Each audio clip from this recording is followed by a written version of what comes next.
Bonjour Pascal Bourgault Bonjour, merci pour votre invitation. et bonjour Mohamed Chekho. Alors on est ici à la terrasse du Brief, le festival du film de Bruxelles, à De Broekère. Vous venez juste de présenter votre documentaire devant un public qui va dans 1 heure et demie à peu près sortir, je pense, aussi ému que je l'ai été hier à la première projection. Le film que vous allez voir ce soir est présenté dans le cadre de la compétition nationale qui regroupe 10 films, aussi bien des fictions que des documentaires, des premiers longs métrages comme des œuvres d'auteuristes confirmées, et qui sont autant de films qui illustrent avec force et créativité la richesse de la production cinématographique belge. Alors le film de ce soir, Awar, nos enfants bannis, explore le sort réservé aux femmes yazidis enlevées par Daesh ainsi qu'à leurs enfants nés en captivité, à travers le destin singulier d'une jeune femme, Anna, qui ose briser un silence lourd comme les pierres.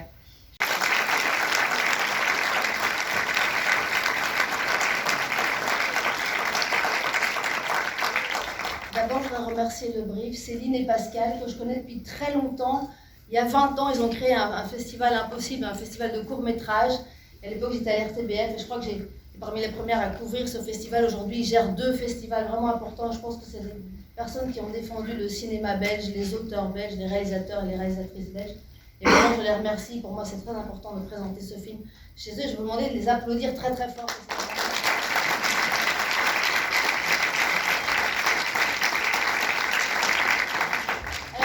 J'ai un petit copion parce que j'ai trop peur d'oublier des gens.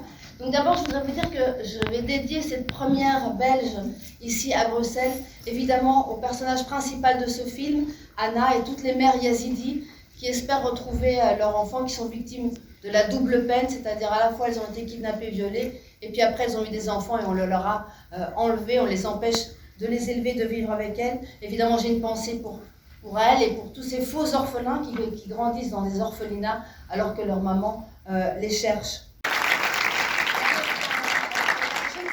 Cinéaste kurde, et alors je pense qu'aussi vous avez l'occasion, j'espère, de découvrir un jour son film ici à Brief. Sans lui, ce film n'aurait pas existé. Il est arrivé à mi-parcours à un moment donné où je pataugeais parce que je n'arrivais pas à trouver des pistes, et c'est lui qui a trouvé les mots pour convaincre Anna, et puis convaincre les grands-parents et convaincre toute une série de partenaires, et puis qui a imaginé ce film et qui l'a écrit avec moi. Merci beaucoup, et voilà, sans lui, ce film n'aurait pas existé. Alors je voudrais appeler aussi celles sans qui ce film non plus n'aurait pas existé.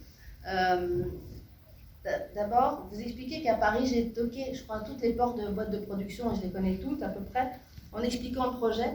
Et à Paris, ils n'ont pas compris, ou ils n'ont pas voulu, ou ils ne se sont pas intéressés. Donc, qu'est-ce que j'ai fait? Je suis retournée dans mon village natal, à Bruxelles, et j'ai retrouvé ma productrice historique, qui m'avait déjà soutenue il y a 10 ans pour un film improbable sur l'Afghanistan.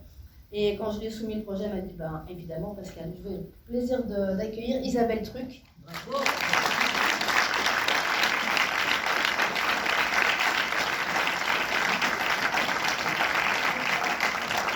Alors, qu'est-ce que ça fait d'être à Bruxelles pour présenter ce film?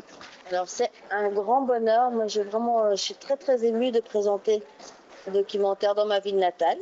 Je suis née à Bruxelles. Et puis au sein du Brief, qui est un festival courageux, tenu par Céline et Pascal, qui défendent le cinéma belge indépendant, à la fois dans le Brief et puis dans le festival de court-métrage que vous suivez aussi. Et voilà, c'est important. C'est un cadeau magnifique quand on montre un film sur lequel on a travaillé pendant 8 ans. Les gens sortent émus comme vous l'avez été, qui nous posent des questions, qui sont tout d'un coup, qui découvrent une problématique qu'ils ne connaissaient pas et qui ont envie de s'engager.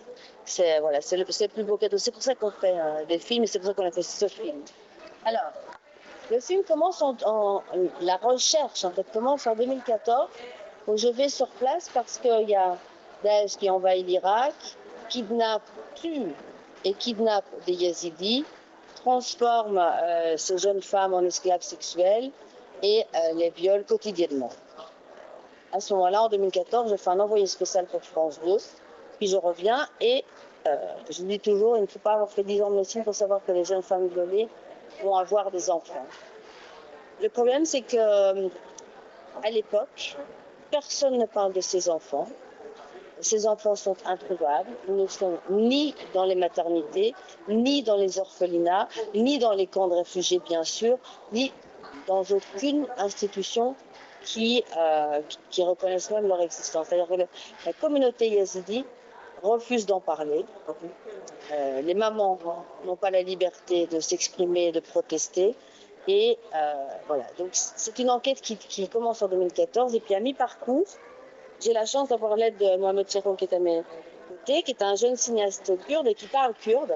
Et donc au moment où finalement je comprends qu'il y a un plan, que les mères yazidis survivantes qui ont la chance de revenir de l'enfer de Daesh sont obligées par leur communauté, par leur famille, d'abandonner les enfants qu'elles ont eus suite à ces viols. La majorité des jeunes femmes sont résignées, mais certaines tentent l'impossible pour retrouver ces enfants quelque part au Kurdistan, quelque part en Europe.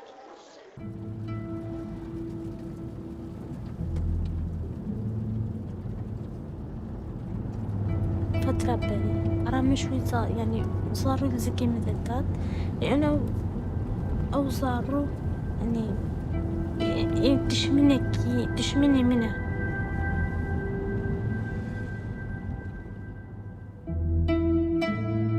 Et donc là commence notre rencontre avec Anna. Et là, l'intervention de Mohamed pour convaincre l'une d'entre elles de témoigner a été déterminante. Et je lui laisse la parole parce que c'est une partie qu'il va bien expliquer.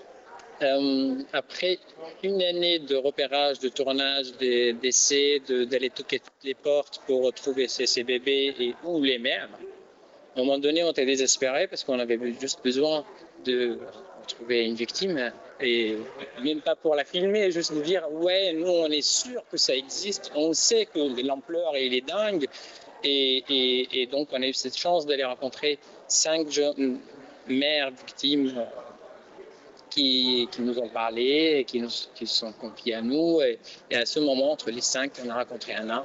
Et c'était le point déclencheur en fait de tout parce qu'on a tout de suite ressenti quelque chose de très fort avec Anna. Il y avait quelque chose qui nous liait. Et donc très vite, le mécanisme, le dispositif de ne pas montrer Anna s'est imposé comme évident. Exactement. Et c'est des conditions impossibles en fait pour faire un film et un film d'ambition cinéma surtout. Et comment surmonter ce défi en tant que chef opérateur et co-réalisateur, enfin co-scénariste, comment vraiment faire un film cinéma avec un récit, un personnage dans toutes ces conditions et que nous on a imposé, c'était notre priorité de protéger l'identité des derniers, bien sûr. Et donc vraiment il fallait réfléchir beaucoup, faire beaucoup de tests, on a employé plein de dispositifs, plein de repérages étaient faits avec Anna pour trouver quelle image fonctionne et voilà. Et à un moment donné, ça nous a pris bien de temps de trouver cette forme parce que c'était pas évident. Il n'y a aucun film qu'on a fait des recherches, il n'y a aucun documentaire qui se base sur un langage pareil. Et donc on était obligés comme auteurs de trouver notre propre langage.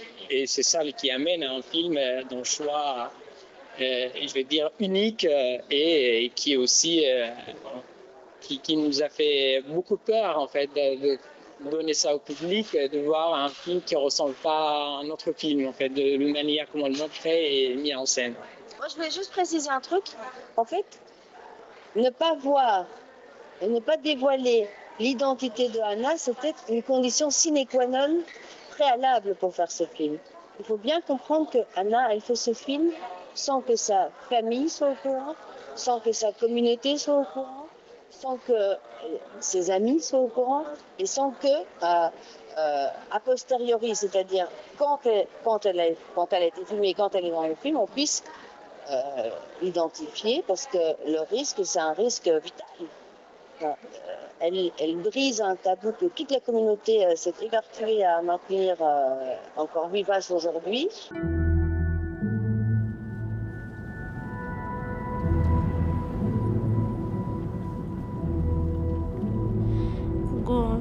ونفان صاروا كهيلا من قد أو صاروا كذنبك واتنينا حتى لو مجتمعي ماذا مزارو كده عشان خدعنا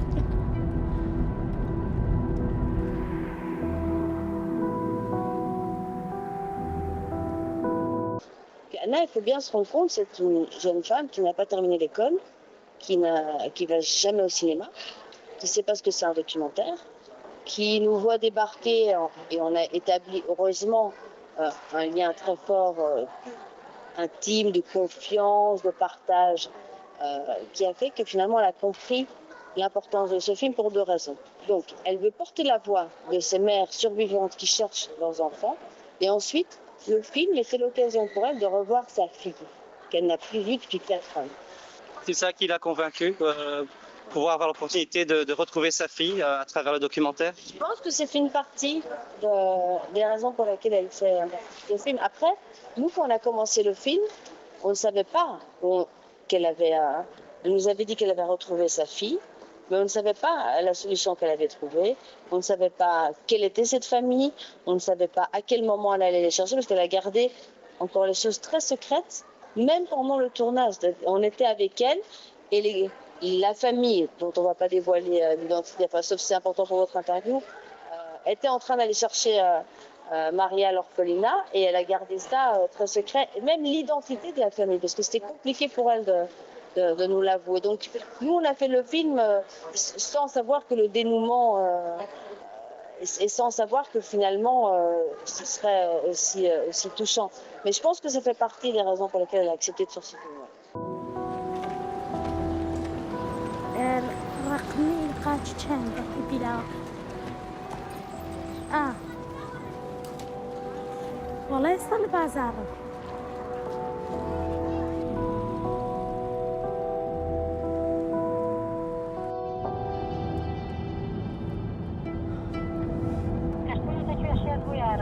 والله بسليماني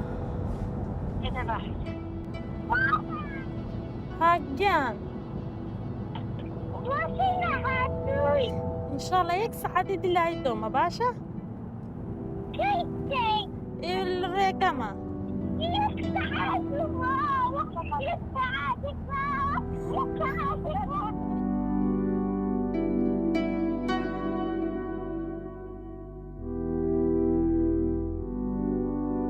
Le moteur principal, c'est pas seulement que Anna revoit sa fille. Le moteur principal de ce film, c'est dénoncer l'injustice qui est faite à ces mères qui subissent la double peine. Elles ont été kidnappées, violées, et puis elles ont été privées des enfants qu'elles ont eu suite au viol. Et ces enfants, même s'ils ont été conçus dans l'horreur, ce sont leurs enfants, elles les aiment, et elles ont le droit de vivre avec eux et de les élever. Il n'y a personne au monde qui peut séparer une maman et son enfant. Donc ça, c'est le moteur principal, c'est dénoncer cette injustice.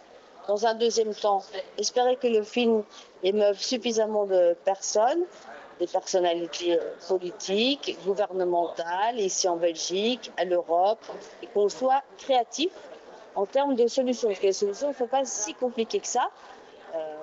Il suffirait de créer un programme de visa humanitaire qui permette aux quelques femmes qui ont décidé de rompre avec leur famille et de récupérer leurs enfants, de venir par exemple vivre en Belgique, ou vivre en Suède, ou vivre en Allemagne. Il faudrait qu'il y ait un consensus européen sur la création de ces villes. Ce n'est pas énormément de gens non plus, ce n'est pas énormément de femmes qui ont cette envie, parce que de nouveau, la majorité des femmes sont malheureusement résignées et sous le poids immense de leur famille et de leur communauté. Donc on espère que ce film aide aussi certaines femmes qui sont résignées, qui n'osent pas réclamer leurs enfants, qu'elles aient ce courage.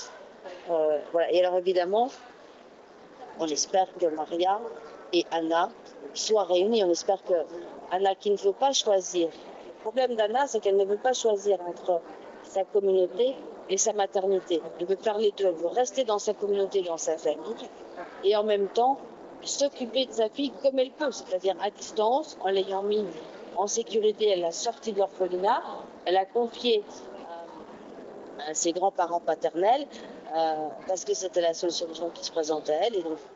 En fait, ce film, il essaye c'était notre engagement et priorité de traduire la complexité de la situation, au-delà de dire qui est le méchant et qui est le bien, parce que voilà, c'est pas noir et blanc, et la communauté yézidi a beaucoup souffert par les djihadistes et par les d'autres génocides qu'ils ont vécu. Et donc ce film, notre engagement, c'était toujours, on ne va pas aller faire un film anti-yézidi, c'est-à-dire anti la communauté, absolument pas. Notre engagement, il est beaucoup plus complexe et on essaie de traduire et montrer, engager un regard sur cette cause, la cause que la communauté yézidi, comment, après survécu les génocides par les djihadistes, comment ils ont pu, à leurs moyens, de s'organiser. Ils ont fait un choix, voilà, un choix pas correct, mais c'était dans le survie, en fait. C'était parce que ils sont enfermés, les survivants, ils font des choix un peu difficiles. Et donc, le film, on espère qu'il va essayer à faire des discussions internes dans la communauté et bouger les choses internes. C'est pas juste de montrer. Vous présentez aussi toute une région à travers un road trip qui semble avoir été assez difficile. Est-ce que vous nous parlez un petit peu de cette épopée? Cette trajectoire, ça était pensé, je veux dire, à un moment donné, ça vient du concept de film. Comment on va faire un film, un personnage qui est avec toutes ses difficultés de déplacement, etc., et de sortir et de filmer. Donc on s'est dit, on va trouver ce récit qui est très dramatique, on ne va pas aller appuyer encore plus. On va trouver un univers très poétique et raconter ça avec la beauté du pays, la beauté du paysage. Et on va essayer de révéler l'émotion à travers l'univers, à travers l'image, et qui va accompagner ce récit et qui reste dramatique, mais il y a une sorte de résilience dans la voix d'Anna qu'on le vit. Et donc l'idée vient de là, et donc on a commencé imaginer cette trajectoire, c'est-à-dire ce road movie qui est le film qui résume la structure du film, un aller-retour. C'est un matin, Anna qui va faire 24 heures pour aller revoir sa fille et revenir.